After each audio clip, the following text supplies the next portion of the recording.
Welcome back, everybody. I hope you're all having a fantastic day whenever it is you are watching this. If this is your first time clicking on one of these videos, thank you and welcome. My name is Tyler Wiebe and I'm the owner here at Tyler Wiebe Fitness.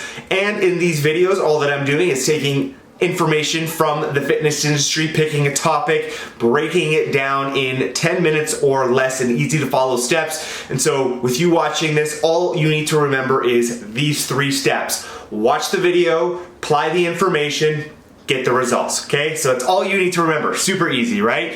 And if you are someone who is returning, well, welcome back. Before we go ahead and dive into today's topic, it would probably be not a bad idea to go ahead and check out a couple of my other videos that I've just recently done. One on how to find your macros.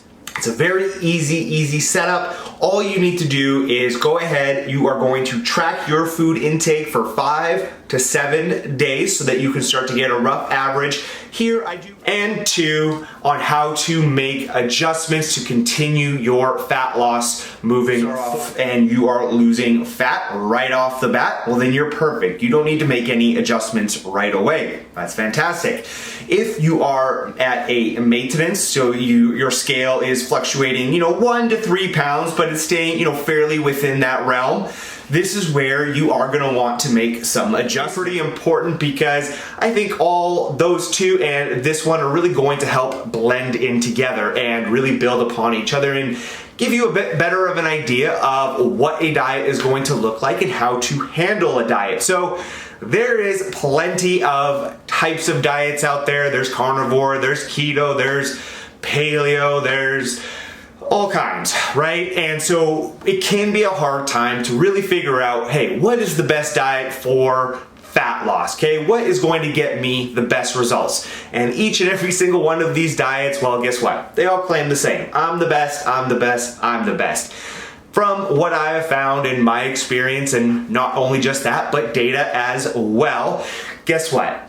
All of these do a lot of the same things in one simple way. They create a calorie deficit. So before we go ahead and talk about the importance of flexible dieting and how that can help you lose the most body fat as well as keep the body fat off, we need to quick understand that yes, there is no such thing as clean foods. There's no such thing as dirty foods, good versus bad. There is just food and context, and when it really comes down to it, at the end of the day, the most important thing to your fat loss is going to be in a calorie deficit. That's it. Now, I am not saying that that is an excuse to just go out and eat a bunch of junk food. Flexible dieting has certainly gone through that, as once everyone figured out they could eat Pop-Tarts and still be okay, well, everyone was going, well, how much junk can I fit into my diet and still lose weight? That's not the point of flexible dieting, okay? We still want to make sure that we are filling our diet with whole, nutrient-dense foods the majority of the time. That's still gonna help with your overall health, your recovery, feeling full, and it is also just gonna help make the dieting process a little bit easier because they do tend to be lower in volume but higher in calories, and so you are going to get some of that voluminous eating. Sorry, I mixed that up. They tend to be lower in calories, higher in volume. That is the way it should be because we are now having some voluminous eating, which can, again, make the dieting process easier. But let's talk about the psychological aspect of flexible dieting and why it is, what I believe, one of the best mindsets that we can take as we approach a dieting phase. And you'll probably notice the key difference there. It's not a diet. To me, it is more of a mindset and of how we approach food and our lives, okay? So if we can kind of go back and remember, hey, there's no dirty, there's no clean, good, bad foods, there's just food. Well, what flexible dieting allows us to do is, as we go throughout our diet, we're able to pick and choose our own foods that we want to consume, no matter where our calories are at. And so once we're able to do that, and once we're able to make sure that we're in our calorie deficit, we're getting to eat the foods that we know we enjoy, guess what? That is going to lead to a lot more consistency. Dieting is hard. It is not an easy thing. It does require sacrifice.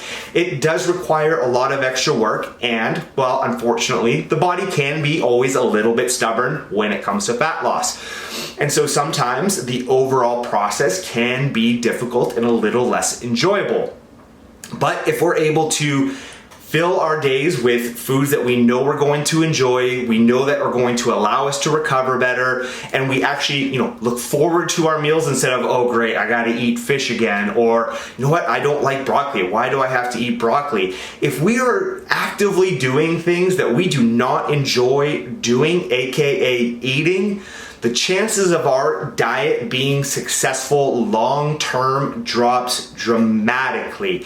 And what are we looking for? We're looking for those long-term results. We're not going for a short 12 weeks, drop all the weight, gain it back, which happens so much with these extreme diets where they're cutting out whole food groups or they're cutting out whole macro groups, and we can only go so far by restricting ourselves so much. We are going to break at some point. Case in point, this is the analogy that I like to use with clients when we're talking about dieting and foods.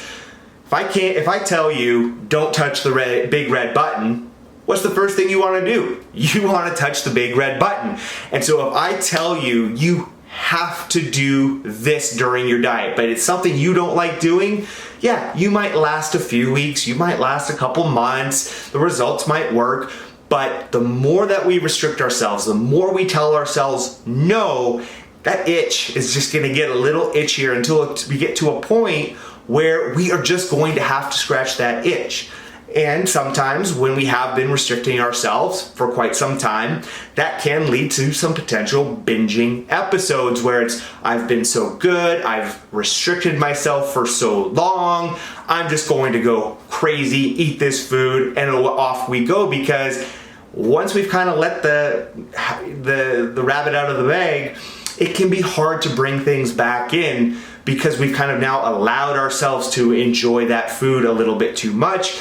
Now we have these feelings of guilt associated with that food, and we can really get ourselves into a vicious cycle of restriction and binging. So that is something that we do really want to be careful with. And so again, I just continue to come back to enjoyment of the process.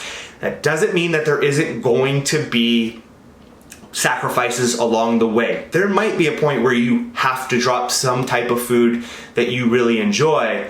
But the nice thing is about this flexible dieting mindset is that we are choosing to drop this for a short amount of time for our short-term goal.